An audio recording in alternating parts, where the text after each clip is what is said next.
She didn't just steal my fiancé. She stole my future, and smiled in my face while doing it. I found out 2 weeks before my wedding.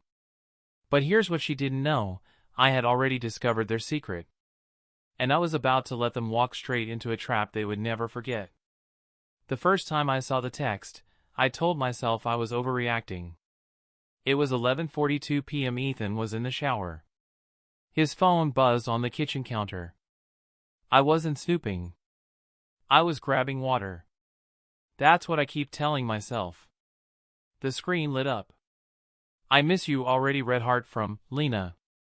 My best friend. I stood there longer than I should have. Maybe it was innocent. Maybe it was a joke. Maybe I was paranoid because weddings make you crazy. That's what everyone says. I put the phone back exactly where it was. When Ethan came out, towel around his waist, smiling like nothing in the world was wrong, I almost asked him. Almost. Instead, I smiled back. Because 2 weeks from that night, I was supposed to marry him. And Lena? She was my maid of honor. Lena and I met in college. Freshman orientation. We both got lost trying to find the same lecture hall.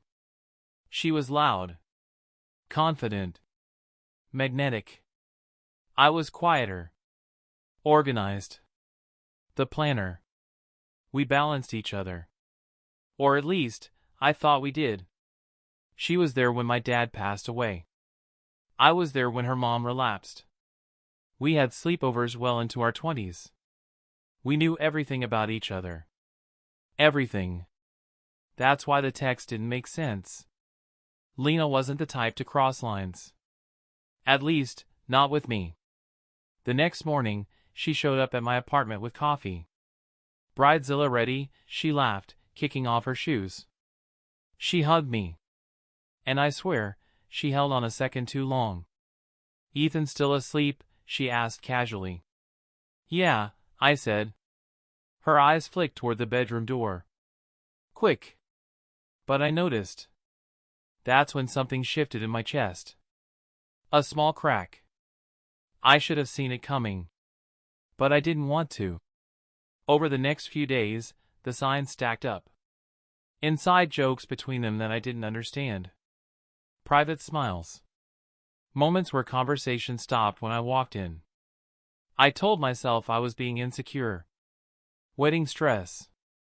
Cold feet. All the cliches. But then came Thursday night. Ethan fell asleep on the couch. His phone buzzed again. This time, I picked it up. I don't know what I expected. A harmless meme. A random emoji. What I saw instead made my hands go numb. "Lena, are you sure she doesn't suspect anything?" 3 dots. Then Ethan typing. Then, "Ethan, relax. She trusts you more than anyone." I couldn't breathe. The room felt smaller. My ears rang. She trusts you more than anyone. The betrayal wasn't just romantic. It was surgical. Precise. Calculated. I scrolled up. Message after message. Late night calls. Plans. Photos. Nothing explicit. But intimate enough. Enough to confirm what my gut already knew. They weren't just flirting. They were hiding. That's when everything changed. I didn't scream. I didn't throw the phone. I didn't wake him up. I sat there in the dark, and something inside me went quiet. Not broken. Not shattered. Just cold. Because here's the thing about betrayal. It doesn't always explode. Sometimes it freezes. And in that frozen silence, clarity begins. I walked to the bathroom. Locked the door. And finally let myself cry. But even through the tears, one thought kept repeating, why? Lena had always dated dramatic men. Unstable men. Men who worshipped her at first and then fell apart. Ethan wasn't like that. He was steady. Grounded. Safe. Or so I believed. So why risk everything? Why risk me? Unless it wasn't about love. It was about winning. The next day, Lena called. Girls' night? I feel like we haven't connected, she said. Connected. The word almost made me laugh. Sure, I replied calmly. I wanted to see her face. I needed to watch her lie in real time. We met at our usual wine bar. Dim lighting. Soft music. Comfortable enough for secrets. She reached across the table. You seem distant lately, she said gently. I studied her. Her makeup was perfect.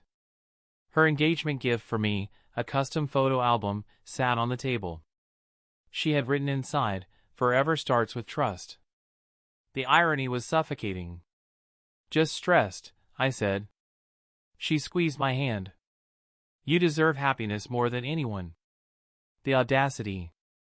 I searched her eyes for guilt. For hesitation.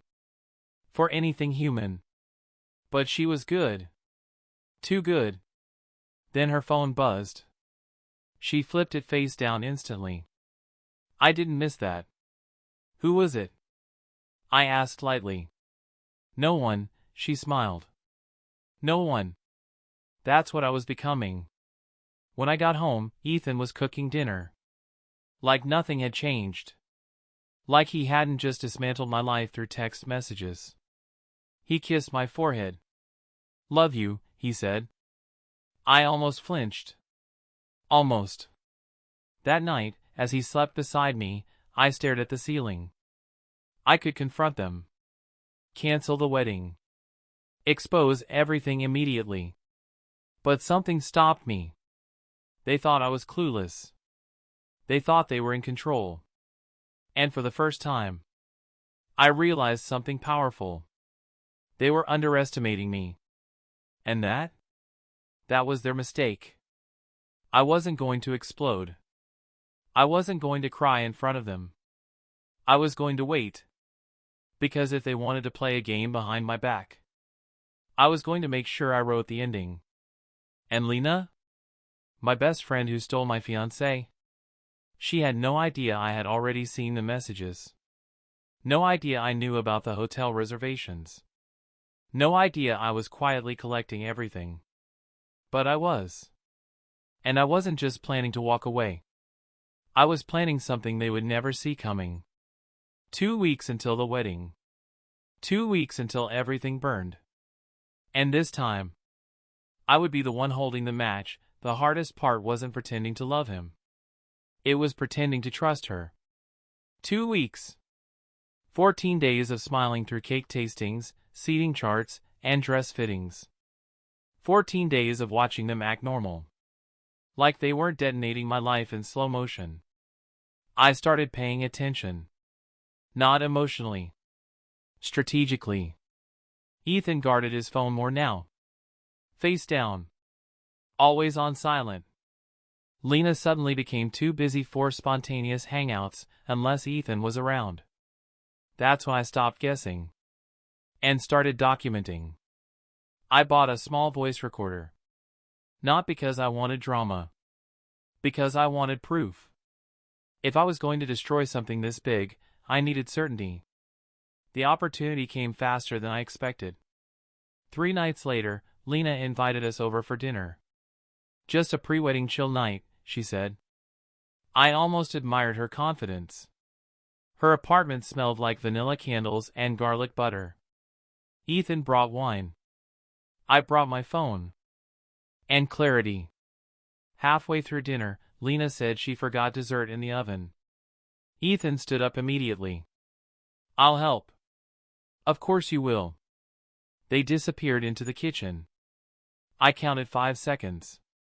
10. 15. Then I quietly stood up and walked toward the hallway bathroom. But I didn't go inside. I paused. And listened. You need to tell her, Lena whispered. Not yet, Ethan replied. After the wedding. My chest tightened. After the wedding? She deserves the truth, Lena said. Don't pretend this is about her, he shot back.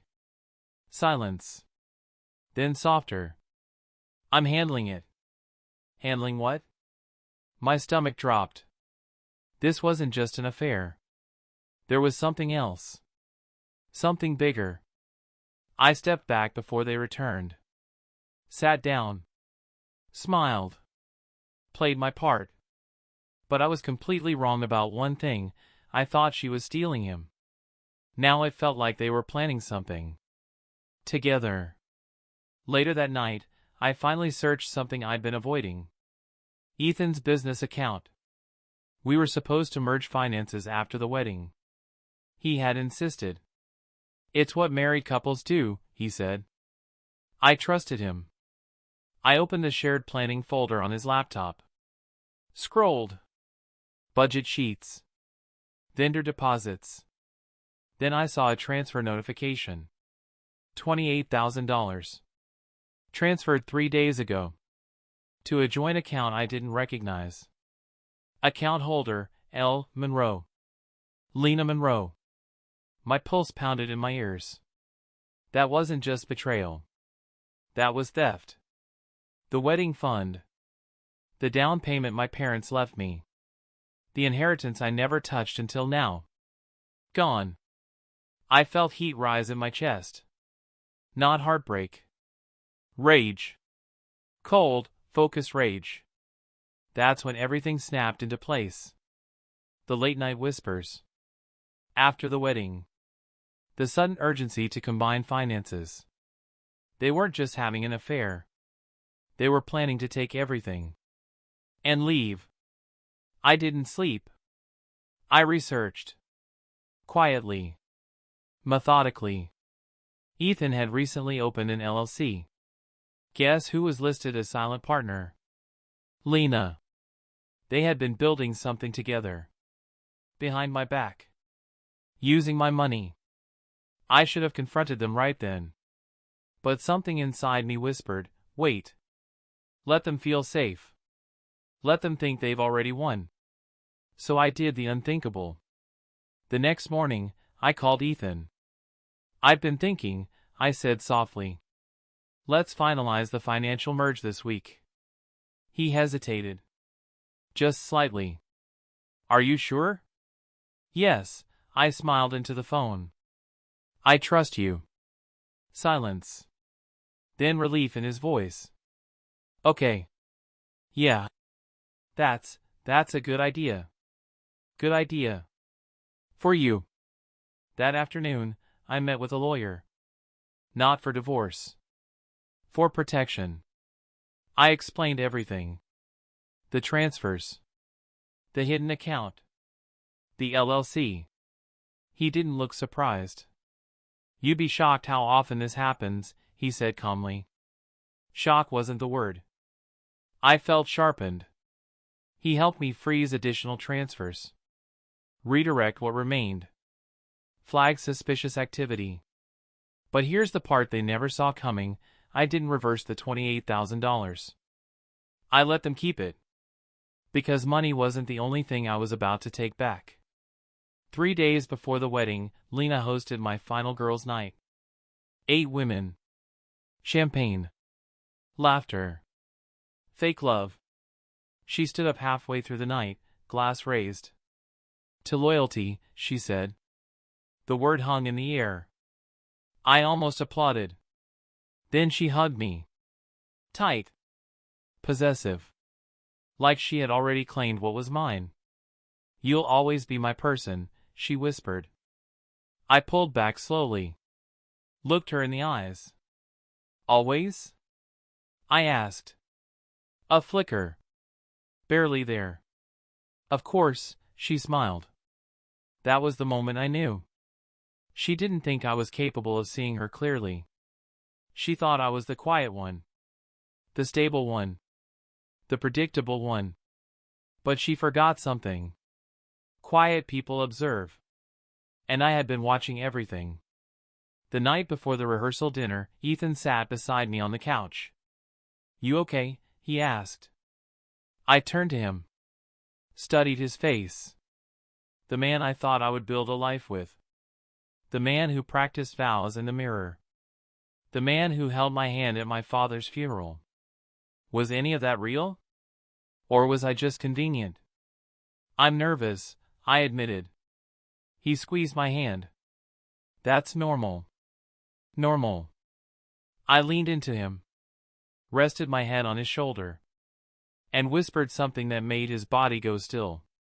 If anything ever happened between us, I'd want the truth. He swallowed. Nothing's going to happen. But his voice cracked. Just slightly. And that's when I knew they were planning to disappear after the honeymoon. Use the wedding gifts, the merged funds, the joint account, and vanish. Together. They thought they were clever. But they underestimated one thing. I had access to everything now. And I had one more piece of the puzzle left to confirm. The rehearsal dinner was tomorrow. Family flying in. Speeches prepared. Deposits non-refundable. Everything perfectly lined up. For them. But I wasn't going to confront them privately. No. If they wanted to build a fantasy at my expense, I was going to give them a stage. And an audience. Because the truth hits harder when there are witnesses. And I had something planned for tomorrow night. Something layered. Something precise. Ethan thought he was walking toward a wedding. Lena thought she had already won. But they had no idea. I wasn't the victim in this story anymore. I was the author.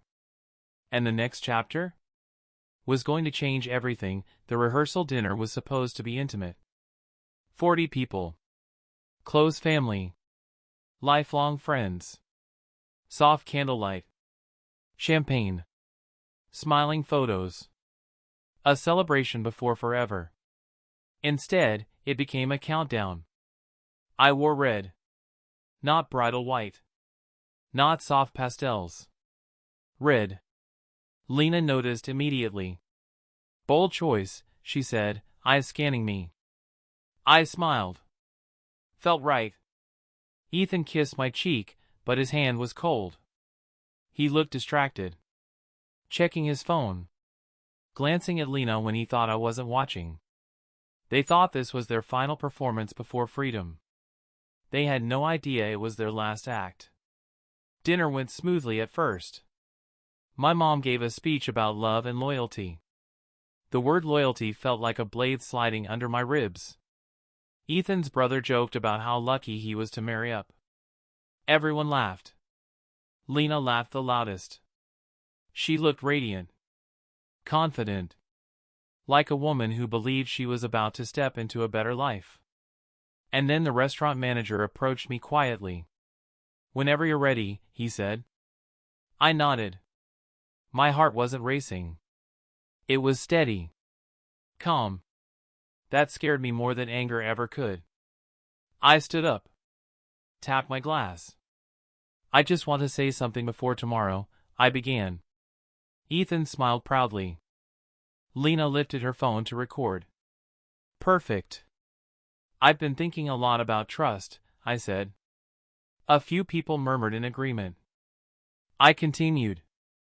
About how sometimes the people closest to you know exactly how to hurt you.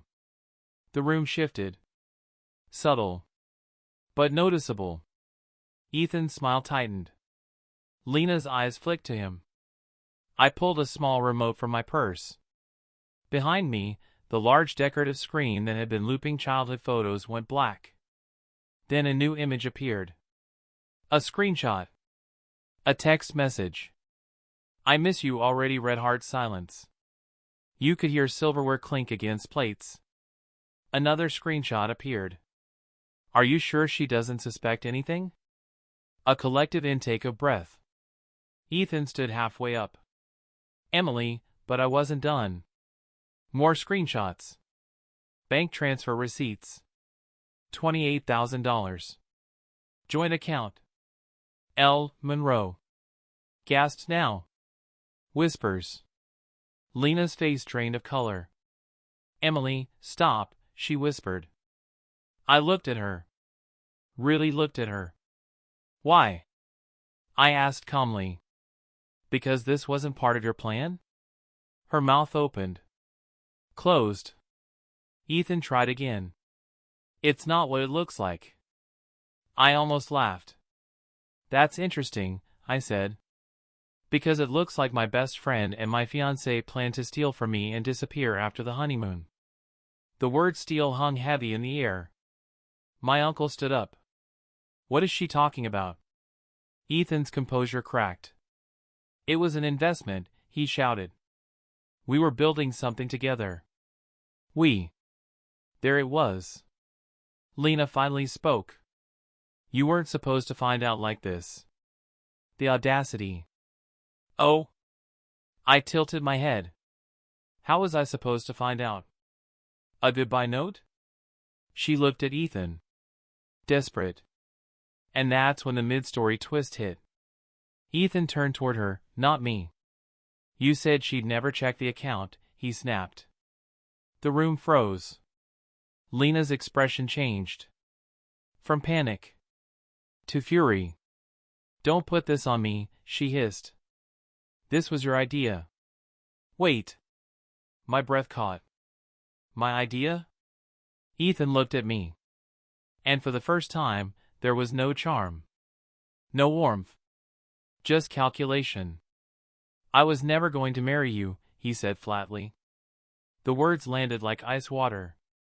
Gasps rippled across the room. You were stable, he continued. Predictable. Safe.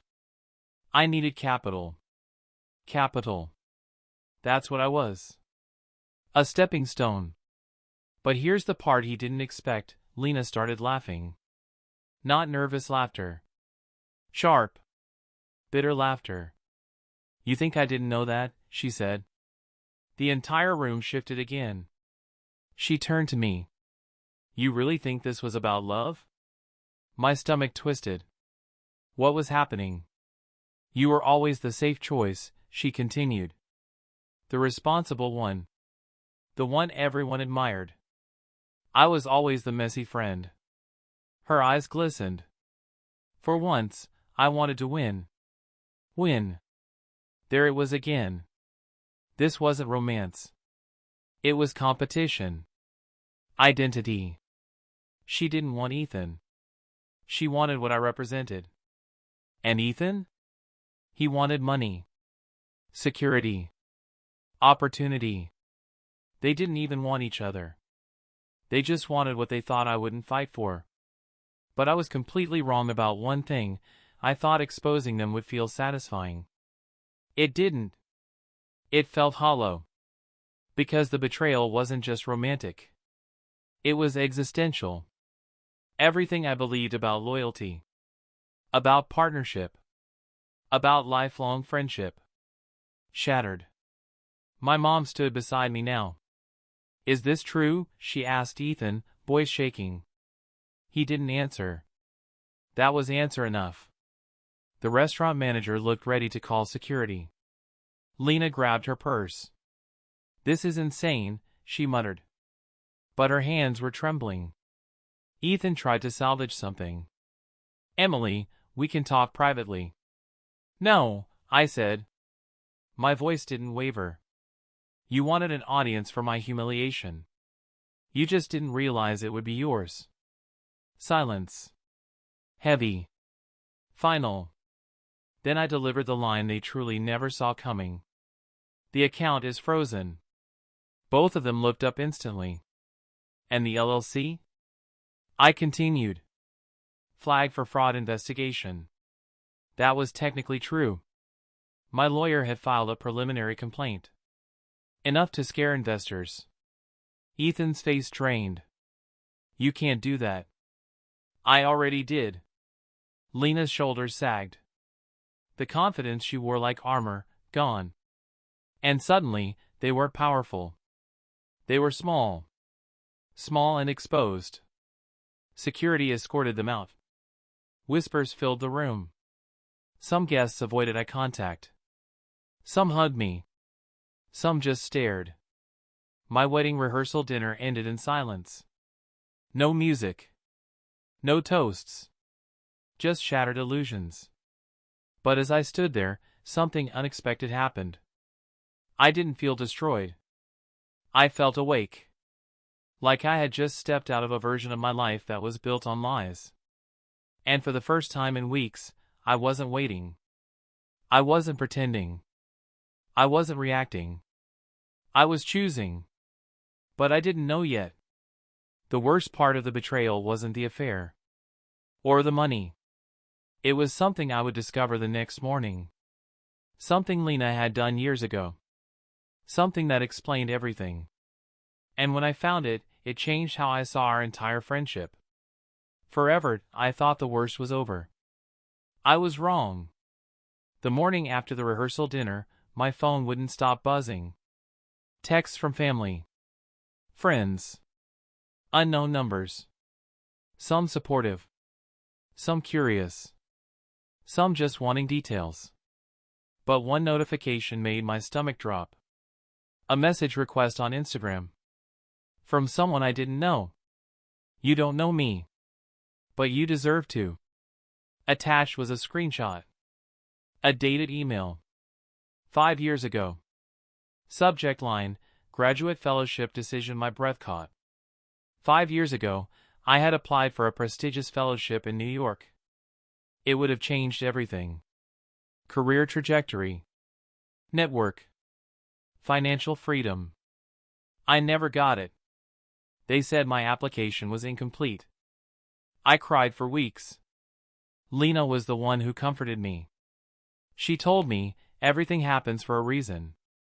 The screenshot showed something else. An email from the fellowship coordinator. To Lena. Not me. Apparently, Lena had been listed as my reference contact because she helped me edit my application. The coordinator had written, "We tried reaching Emily, but the alternate contact confirmed she is no longer interested." Alternate contact. Lena. And beneath that, her reply. Thanks for following up. She's decided to stay local for personal reasons.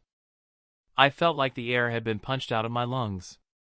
She didn't just steal my fiancé. She altered my life. Years ago. I sat down slowly.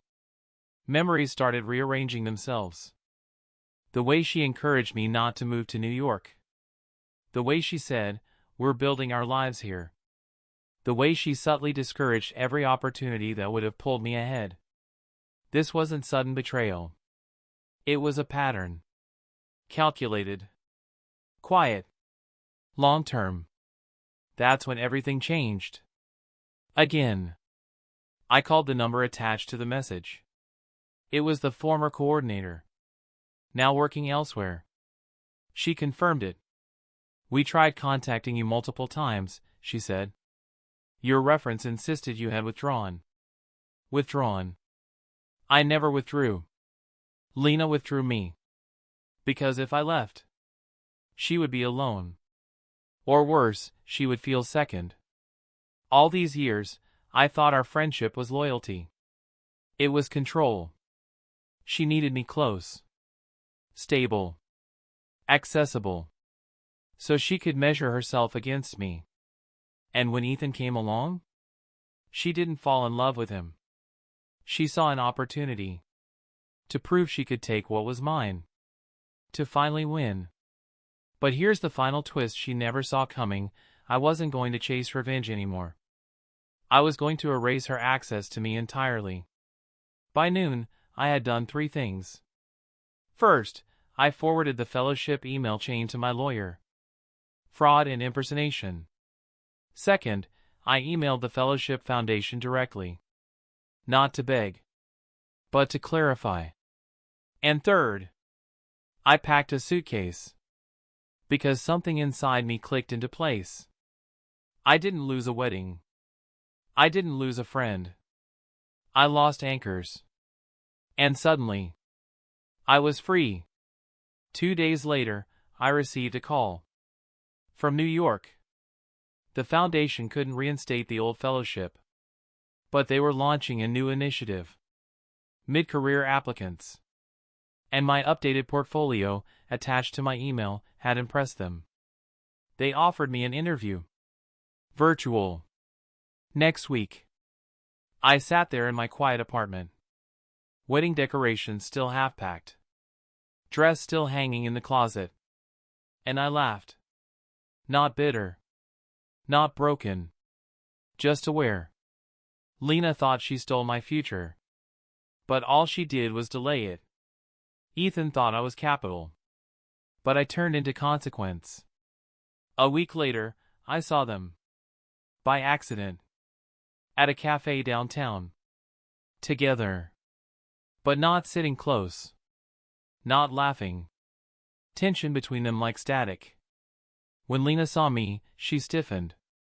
Ethan looked away. Interesting. I walked over calmly. No honeymoon? I asked lightly. Lena swallowed. This isn't funny. I'm not laughing, I said. Ethan finally spoke. You ruined everything. I studied him. No, I corrected softly. I revealed everything. Silence. Then Lena's voice cracked. You think you won? I paused. And that's when I understood something deeper. This was never about winning. That mindset belonged to her. I'm not playing anymore, I said. And I meant it. Because walking away without rage, without needing their apology, without needing them to fail, that was power. 3 months later, I moved to New York. Small apartment. Big windows. Cold mornings. New beginnings. The fellowship interview turned into a contract role. Then a leadership position. Not overnight success. But earned. Real. Some nights, I still think about the wedding that almost was. The speeches that never happened. The vows that were never spoken. And sometimes I wonder if I hadn't found that first text. Would I have married him? Would I have stayed? Would I still be living a smaller version of myself just to keep the peace? That thought scares me more than betrayal ever did. Because the most dangerous thing isn't being hurt. It's living half awake. Lena didn't just betray me. She revealed me. The version of me that was too trusting. Too accommodating. Too afraid to disrupt stability. And losing her forced me to confront something uncomfortable. I had built my identity around being the dependable one. The safe one. The predictable one. But predictability is not the same as strength. Now, I trust differently. I love differently. I choose differently. Not from fear of losing, but from clarity about my worth. And here's the truth I never expected to say: if she hadn't stolen my fiancé, I might have never found myself. So let me ask you something. If someone betrayed you in a way that exposed everything you believed about them, would you fight to get your old life back, or would you build a new one without them? Tell me in the comments. Because sometimes the biggest revenge is refusing to stay the person they underestimated.